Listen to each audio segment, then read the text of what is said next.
going on, guys?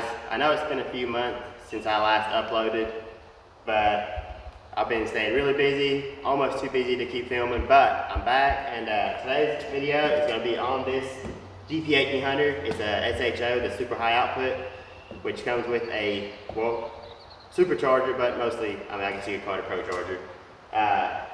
But this one is not your average GP1800. This is actually my brother's Jetski, and I've got the jet boat, and I guess he wanted to top me a little bit. So he put a single 61mm turbo on it. He built the kit himself. He basically built it with pieces he had laying around. And now it's got a Haltech Elite 1500 ECU. So let's go ahead and take a look at it.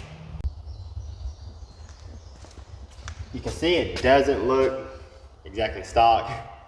The single 61, that thing will make, right now we got a boost controller, starting out on wastegate, which is like 12 pounds of boost. You got the boost controller right there, you can up it to wherever you want. We had a couple overboost problems the other day where a plug came out of the wastegate and it hit 26 pounds for a second, but it's still holding together. Here you can see what it looks like without the seat on. You got your blow-off valve up here, and you got a air to water intercooler down there. You can see it tucked in there. Of course, you got your charge pipe here. You got your single turbo back here, and all the plumbing back there goes all the way back, and your wastegate right down there in the bottom. Might be able to see it down in there, might not. Then it has got a whole exit exhaust right here in the back, and of course, got a fuel system, a boost reference fuel system, DW400 pump, which is out of a Mustang. And of course, you can see the Haltech standalone controller down there. See the tail's plugged into it. So what I'm going to be doing today is taking it out. He's been riding it back and forth quite a bit lately, and I haven't had time to get the tune 100% dialed in.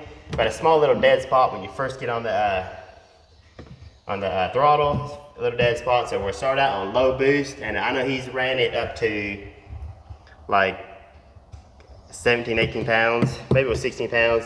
Either way, it used to run around 61, 62 mile per hour on the GPS, and I know he's been hitting 88 to 90 with it already. And he had to modify the little skip, the little scoop underneath there. You can see we had to notch that out. It had an aftermarket one on there that had a more aggressive scoop, and what happened when you start going 75, 80 mile per hour, it started actually skipping because the scoop was too aggressive. It was packing too much water in there, and the pump wasn't pumping out enough. So we had to narrow it back down, and that should solve the skipping problem. Another thing, it's also got the 1050X injectors. They're a big injector, so you could run E85 on it, but you don't have to, but it will support it with that pump.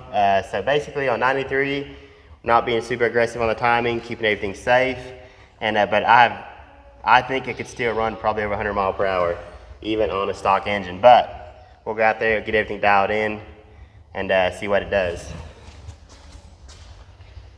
So next thing I'm going to do, we'll back my truck up, get it hooked up, and take it out to the water, start getting it dialed in, and we'll see what it does.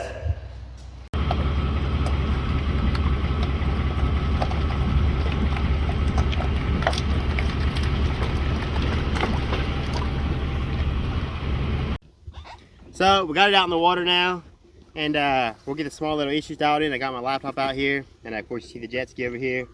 Been running it some already, and it's running good, but I'll get plugged into it, get everything good in the tune wise, then we'll get you some videos of it running.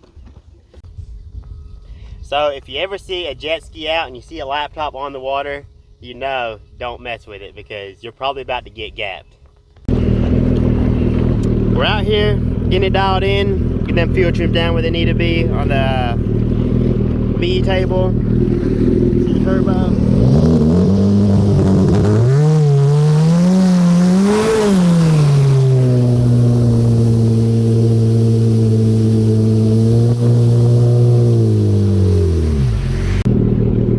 We got most everything dialed in. Got the boost controller up a little bit. We're on around 16 pounds of boost right now, and this thing is absolutely ridiculous. We'll go ahead and take it for some runs so you can hear it.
spot to go fast right here, but that thing would throw you off if you don't watch out. There ain't no doubt about it at all.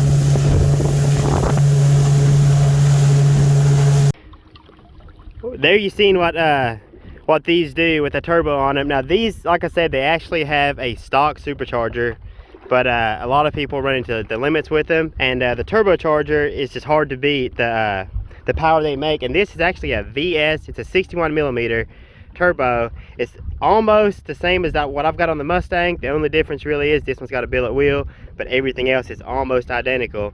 And as far as the kit, it was basically put together with stuff he had laying around for the most part, but had no issues out of it. Is it a 44 wastegate, MVR 44 millimeter wastegate? It's got a good air to water intercooler, and of course the rear seat is being left off right now just to get more airflow in that hole, because it heats up pretty hot with the turbo back there. That is gonna be all for today, guys. If you want to see more on this jet ski, I can get you more information on it, whatever you want to know about it, if you want to try to copy it, whatever. But the Yamaha would be my choice. With I think they got a forged bottom end on the engine, and to me, if you want to go fast, that's the platform I'd be using. That's all for today, guys. I'll see you next time.